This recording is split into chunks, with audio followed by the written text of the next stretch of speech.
Donc là, voilà la barrière, la présidente de l'Indonésie. Donc, en réalité, la présidence doit être au cœur de la ville. C'est-à-dire que là où le président travaille doit être au cœur de la ville. Pourquoi? Parce qu'il doit connaître les réalités du pays. Ici, là, quand il y a marche, voici là, quand il y a marche, on vient encercler la présidence. Donc, à toute heure, le président sent que sa vie lui-même est en danger, son poste est en danger, ou sa fonction est en danger. Voilà les pays qui se respectent. Mais on est dans un pays où on a isolé la présidence. La présidence, c'est comme si c'était un royaume, comme c'est une place spéciale. Alors que c'est celui-là qui détient la destinée de tout un peuple. Oui, mon cher. Oui, mon frère, que tu le veuilles ou pas, le président d'un pays est celui-là qui détient l'économie, la puissance, les forces d'un pays. Ah oui, les gars sont sortis, les Asma Boys. Comment on les appelle en... Regardez comment... Regardez comment les gars vivent. Regardez, les gars sont dans les pays. Hein? Les gars sont dans les pays. Là, c'est la caravane. Là, c'est la caravane. C'est la caravane. Peut-être ils sortent même à 500 km pour être ici à Jakarta. C'est comme ça, c'est samedi aussi. On fait, il y a ça partout, hein, en Italie, partout. Donc, comme je disais tantôt, voilà la présidente de l'Indonésie. Voilà la présidente, voilà le mur que je veux montrer. Voilà le mur de l'Indonésie. Voilà la présidence. C'est ici que le président travaille. Mais il ne vit pas ici. Parfois, il vit à Bogor. Ça dépend. Il y a beaucoup de maisons où loge le président. Mais voici le siège des institutions. Voici là où le président habite. Donc ça veut dire que quand il sort de Bogor, Bogor c'est à 70 km d'ici. Quand il sort de Bogor, ce qui est sûr et certain, il peut changer une situation ou bien il peut trouver une situation, il trouve la solution. Voici le plus grand boulevard de Jakarta. C'est plus de 80 km. Ça divise Jakarta en deux. Et donc voilà les Asma Boys. Nous qui étions en Libye à l'époque, on les appelle les Asma Boys, les têtus. Ils sortent en caravane. Voilà. Ils ont les motards, ils ont les motos. Donc les plus grosses motos sont devant. Donc moi, monsieur, blague là, je froisse. Ils vont sortir, ils vont me tabasser, me rincer, me suer et me laisser. Ah oui, c'est comme ça. Donc, this is Jakarta by night. We are in Jakarta. Donc voilà, comme je disais tantôt, à chacun ses limites. J'ai atteint mes limites. J'ai bu mes 4 petites bières et je rentre à la maison. C'est samedi, il faut parfois ça.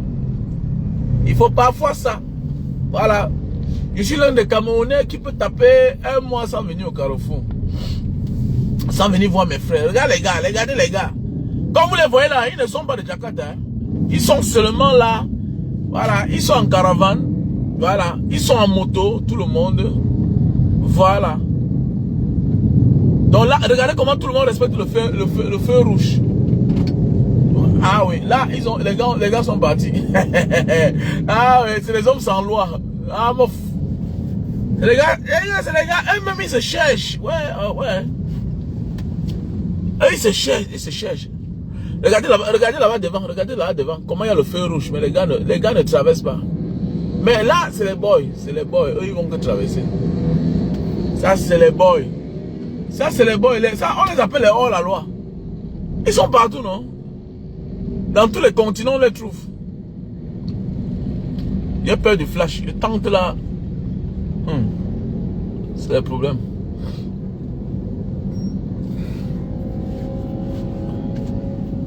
Ah, mon frère, quel casque? Quel casque? Ouais, oui, non, Lil Kenny. Si je tente là-bas, ils vont me laver, ils vont me rincer. Oh, oh, comme un dit, man. Là, les gars sont peintés, hein. Dans la position, les gars sont peintés, Comme je disais tantôt, On doit changer la position de la présidence de Yaoundé.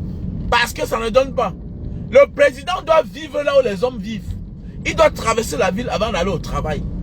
Il doit connaître les souffrances du peuple. Paul Biya vit comme un extraterrestre. Paul Biya vit comme un demi-dieu.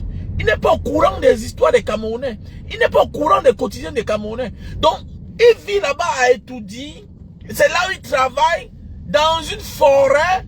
Mais attendez, moi je ne comprends pas. Mais oui. Mais oui, c'est ça le problème.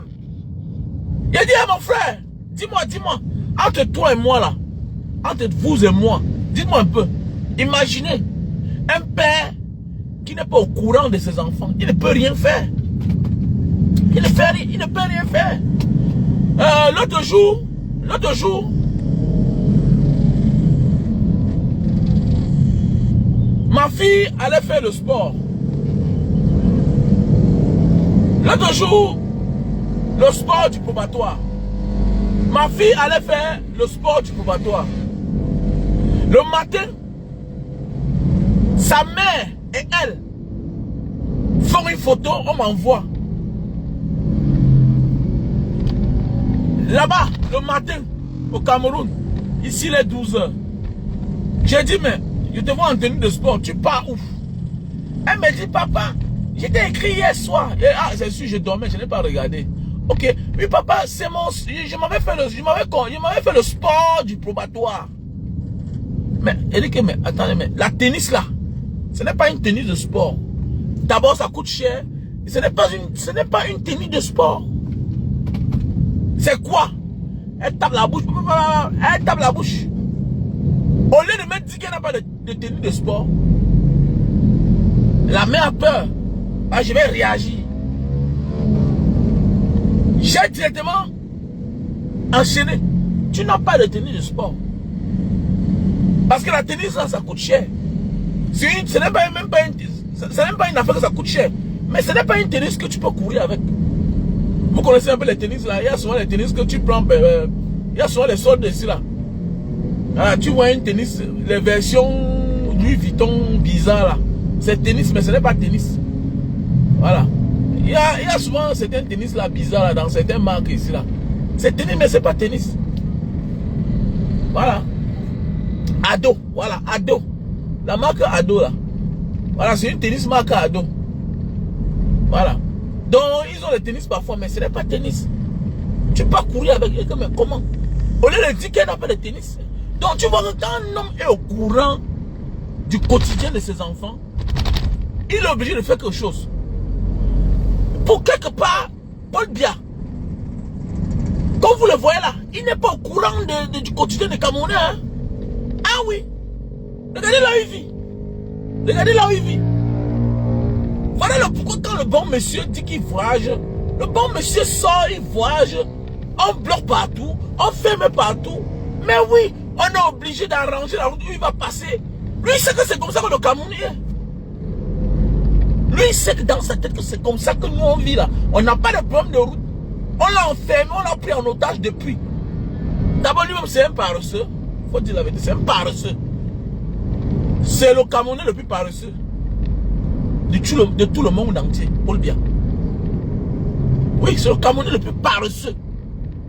Voilà le mot qu'il faut. Oh, tu ne peux pas gouverner un pays pendant 42 ans. Tu ne fais rien. Ça ne t'intéresse même pas. Tu ne développes rien. On a tout fermé. Tu nommes les gens, tu ne les envoies pas en retraite. Il faut être paresseux pour confier quelque chose à quelqu'un. Et que ça ne marche pas, tu laisses la même personne là-bas. Un chef ne travaille pas seul. Un chef travaille avec ses collaborateurs. Et dès lors que tu les as nommés, ils ont obligation au résultat. S'il n'y a pas de résultat, tu les mets de côté. Voilà 7 ans de plus. 7 ans de plus. Douala Yaoundé, on ne nous a pas servi. Voilà 7 ans de plus. 7 ans est fini. Douala Yaoundé, on ne nous a pas servi. Mais dis donc, le tout c'est... Hein? Bah, dis donc, moi, je suis comme ça là. Quelqu'un va mourir.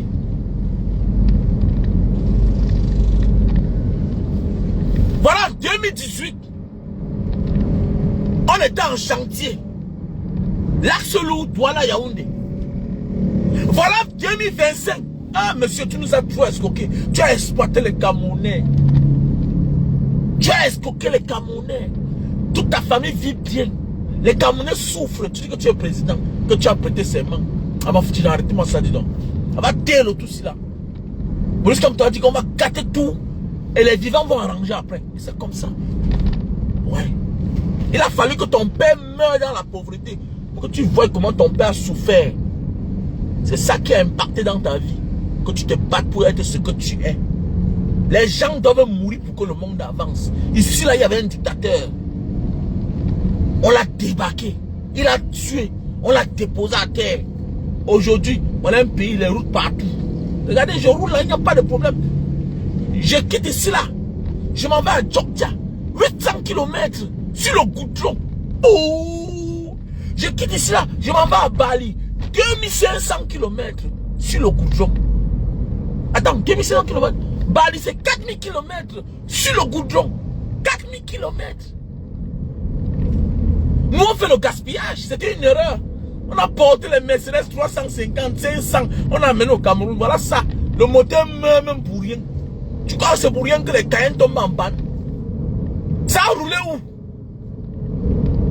Attends, ça a roulé où?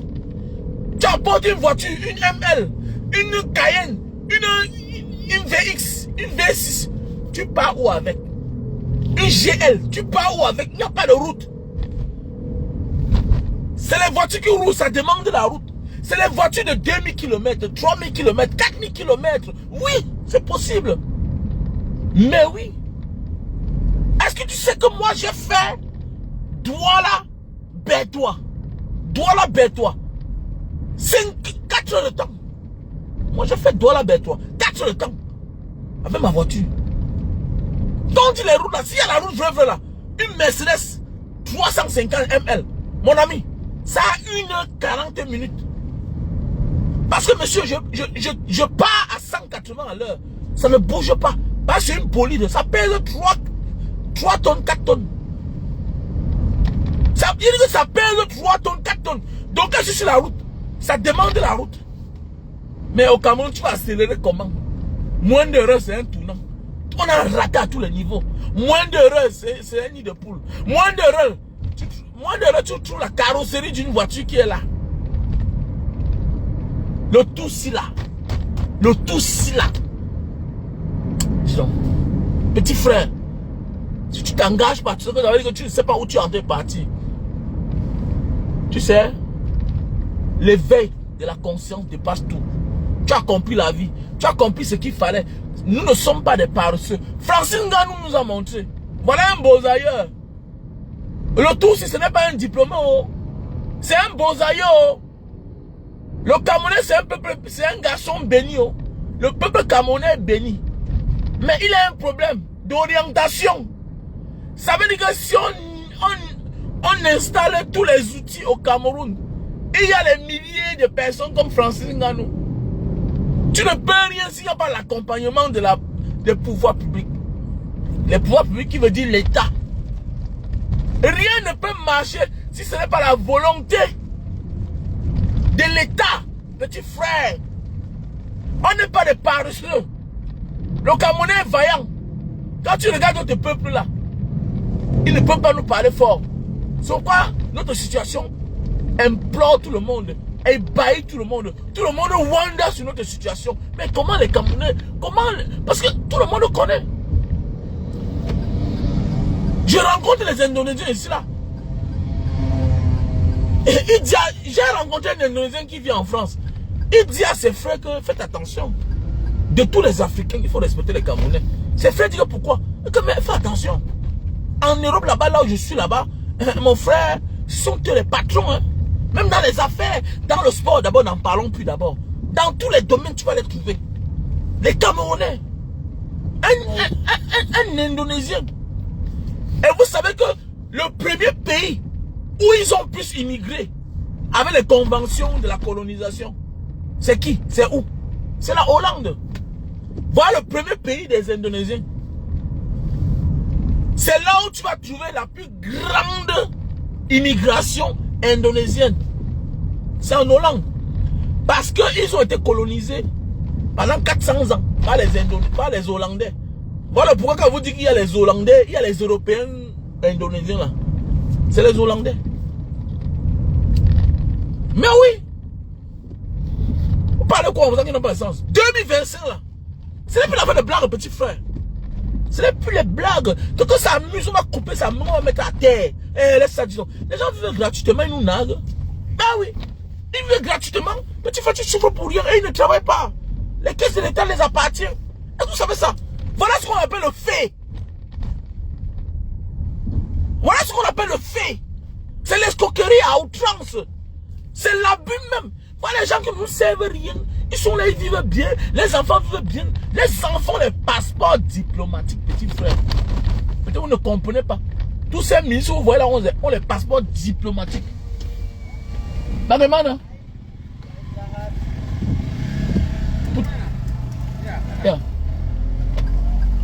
Hein? Regardez-moi les gens comme ça là. Hein, c'est qui? Les Niémans nous gouvernent du man. C'est même qui paye ça même. C'est les Niémans tous. C'est les Salomon. Il y a même certains anciens bandits parmi eux, mais qui ne comprennent pas que le peuple doit profiter. Quand même. Mais on donne ça aux gens qui n'ont même pas fréquenté, mais qui connaissent la souffrance des gens. C'est les gens qui s'en fichent.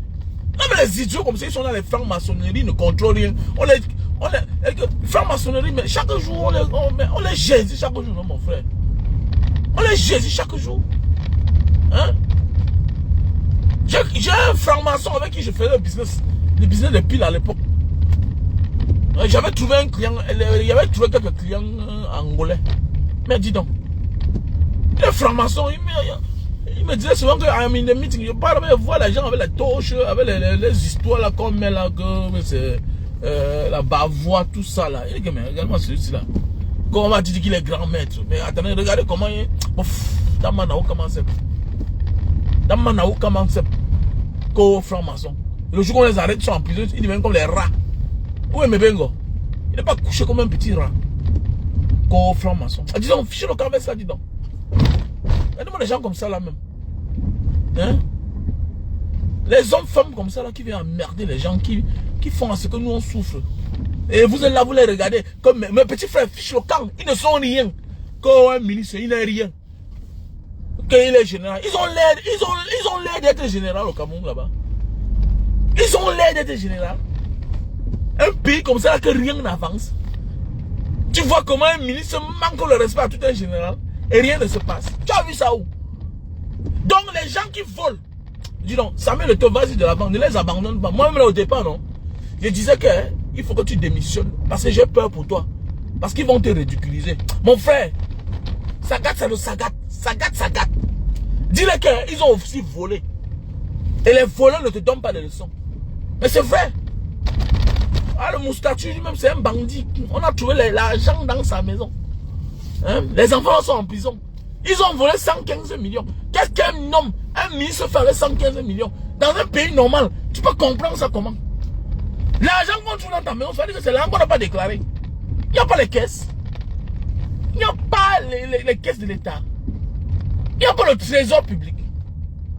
Qu'est-ce que toi, une autorité, un membre du gouvernement fait avec 200 000 $, dans 200 millions, mais c'est 150 millions dans ton truc. C'est-à-dire plus de 100 000 $. Tu vas voir ça où? Mon ami, ça veut dire que tu n'as pas déclaré. C'est un argent faux. C'est un argent issu du faux. On va t'arrêter. Regarde-moi ça, dis donc. Moi, Samuel Eto'o, mon ami, il t'embrouille, non? Embrouille aussi. C'est comme ça. Embrouille aussi. Mais sache que nous, on regarde la gestion. Voilà. Tu connais que le jour où on demande qu'il faut que tu rembourses, il faut que tu rembourses. C'est clair. Là, on ne blague pas. C'est notre argent de tous. Chacun doit donner son point de vue. Mais voilà le combat que tu devais te battre d'abord avant de partir t'allier avec eux. Voilà là où ils te tiennent. Mais oui, c'est vrai. Les gens sont les bandits comme ça qui emmerdent les gens. Les gens ont ça, mon frère.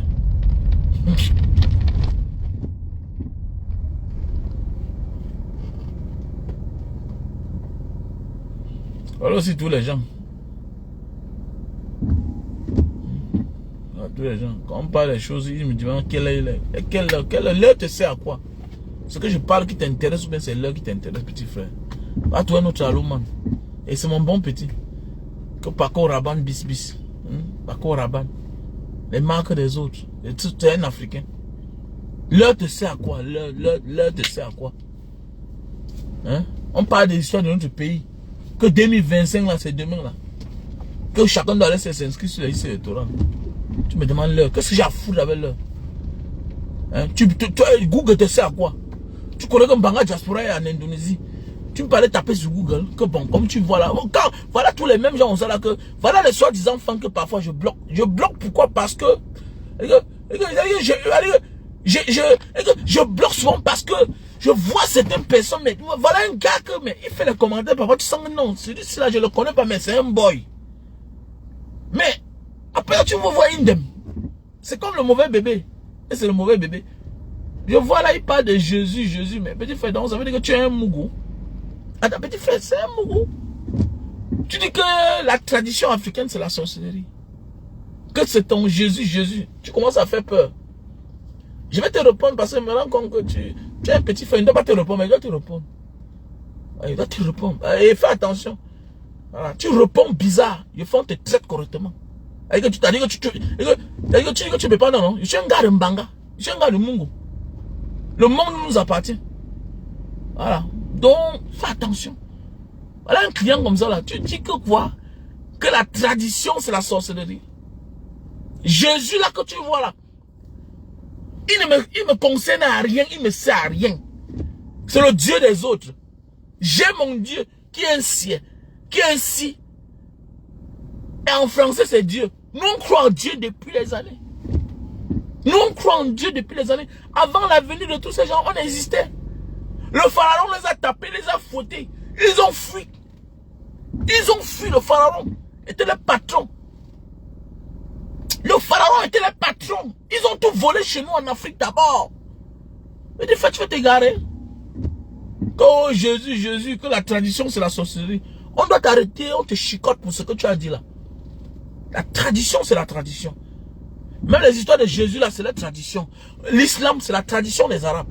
Voilà pourquoi on impose aux gens de prier en langue arabe chez les musulmans. À l'époque, on imposait aux gens de prier en hébreu. Après ça, on a imposé les gens à prier en latin. Après, ils ont compris que non, ça ne donne pas. Parce que la tradition rime aussi avec la langue. Il faut faire attention. C'est une forme de colonisation. Ça veut dire que quoi? Même si un jour, on échappe le CFA, on va tout parler langue. Ça fait partie de la culture, la langue. Ça fait partie de la culture. Même si un jour on échappe la langue, on est toujours dans leur religion. Ça veut dire que quelque part, ils nous tiennent toujours. C'est pour dire quoi? C'est les gens qu'on doit couper. C'est-à-dire tout contact avec eux. Prendre ce qui est important. Hein? Et jeter ce qui est mauvais. L'exemple a prouvé. Tous les masques là qu'on nous a présentés, que c'est le diable. Ils ont pris, aller garer dans les musées, Branly, par-ci, par-là. Même au Vatican, il y a les structures. Les masques qui viennent de l'Afrique. Au Vatican, il y a un musée à l'intérieur du Vatican. Je suis un ancien beaux-ailleurs. J'ai vu avec mes yeux. Oui, j'ai vu. J'ai envie de parler fort. Tu entres au sous-sol là, tu vas trouver ça dedans. C'est sans vitre. Donc calmez-vous un peu là. Quand vous êtes dans l'émotion, vous ne connaissez rien. C'est de la grande mafia, c'est de l'escroquerie. Eux-mêmes d'abord, ils ne croient pas à ces histoires-là. D'abord, ils ne croient pas à ces histoires. Ils ont tout triché chez nous. Les Arabes que tu vois là, c'est les Africains. Quand tu peux au Yémen, tu vas voir les Noirs. On te dit que même le pharaon, on te dit que Mohamed là, venait de Yémen. Mohamed, regardez bien toutes ces religions-là. C'est les usurpateurs. Tous ces pays qui représentent la religion d'un tel là. Tous c'est les usurpateurs. Mohamed c'est un Yéménite. Il vient du Yémen. Et quand on dit Yémen là, on connaît. C'est les Africains. C'est le frère direct des Somaliens. C'est le frère direct des Somaliens. Je connais bien le côté là. J'ai fait l'Érythrée, j'ai fait le Soudan, j'ai fait la Somalie à l'époque. Avant que les Shabab ne commencent le désordre là-bas. J'étais là-bas. Je sais de quoi je parle. Donc j'ai marché. Tous ces pays là je connais. Donc le Somalien, Et le Yéménite, c'est les frères. Akouk. C'est les frères. Akoui. Les gens sont ces gars ou quoi? Les Saoudiens là, beaucoup sont les Noirs. C'est juste que c'est la fraîcheur. Vous voyez, le monde est méchant. On a fait à ce que l'Africain doit vivre dans la misère, dans la souffrance. Ailleurs, on réduit tout, on travaille, on leur donne la technologie, on dit développez-vous, soyez les Noirs mais différents, les Noirs frais. On est venu en Afrique du Nord, on a dit que bon, quand vous êtes nos voisins, on va vous donner certaines choses facilement. Regardez bien, il y a les Noirs en Algérie, les Noirs algériens, il y a les Noirs libyens. Regardez bien à quoi ils ressemblent. Ils sont frères, non? Mais chez nous là, on nous a tout refusé. Pourquoi? On s'est battu à ce qu'on mette les sous-préfets. Les sous-préfets qui se comportent comme les colons.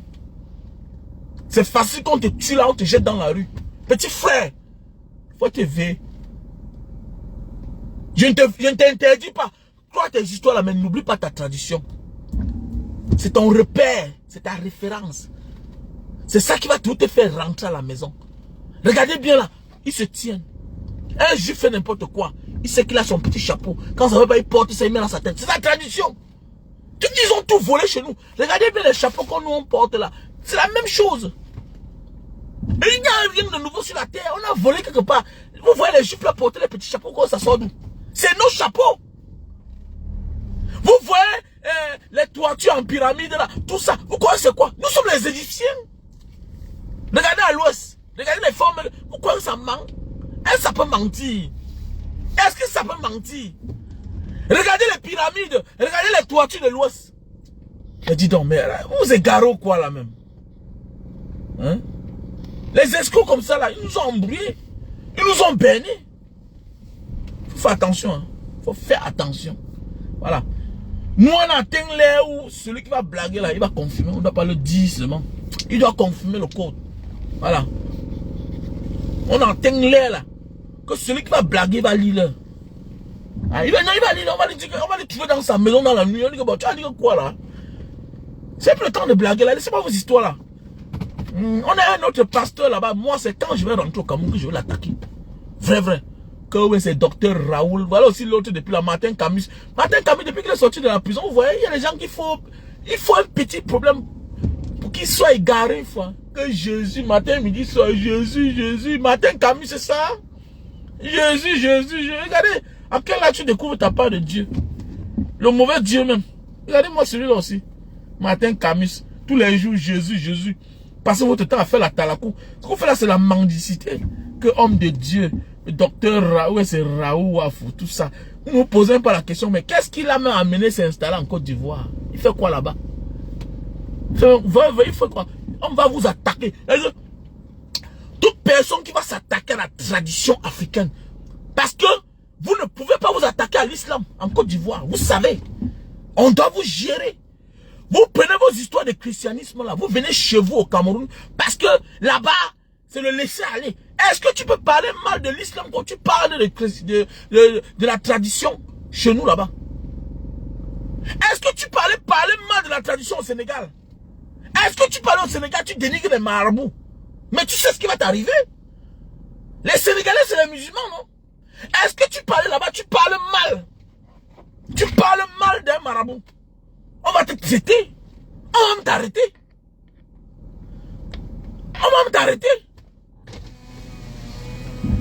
Il n'y a qu'en Afrique.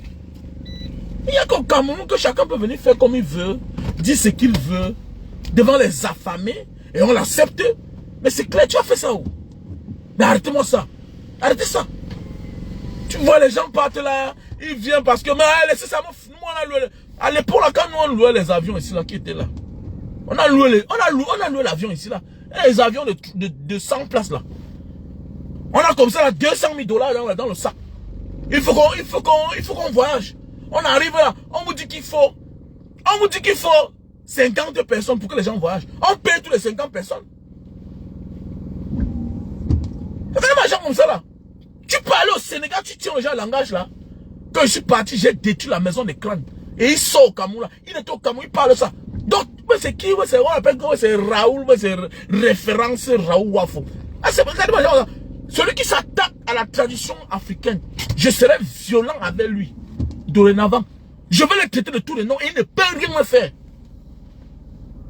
Ouais, les bandits comme ça là, qui passent le temps à parler devant les gens qui souffrent. Les misérables sont là, ils acclament. Les gens qui dorment à la belle étoile. Les gens qui ont les problèmes de 10 000 à la maison. Lui seul il vit bien. Quel est ce genre de Dieu que tu prêches tous les jours devant les affamés?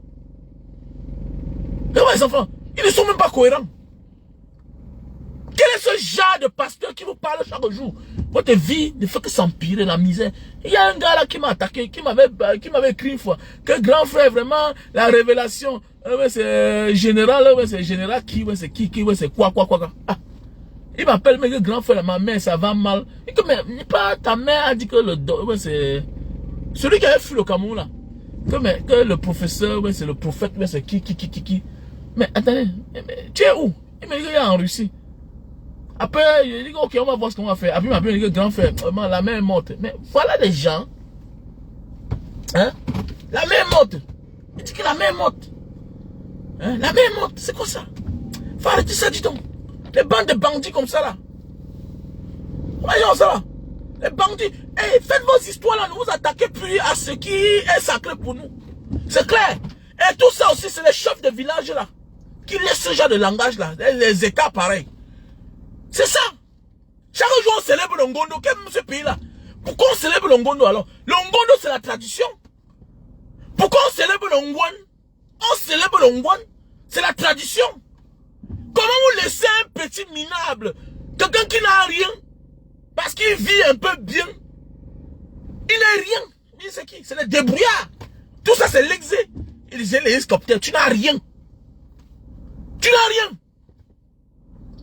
Tu n'as pas l'argent que Fosso Vito avait. Toi, ouais, c'est Raoul Wafo. Tu n'as pas l'argent. Il y a ça online. Tu n'as pas. Yeah. Hein? Tu n'as pas l'argent que Fosso Vito avait. Tu n'as pas l'argent que Kadi avait.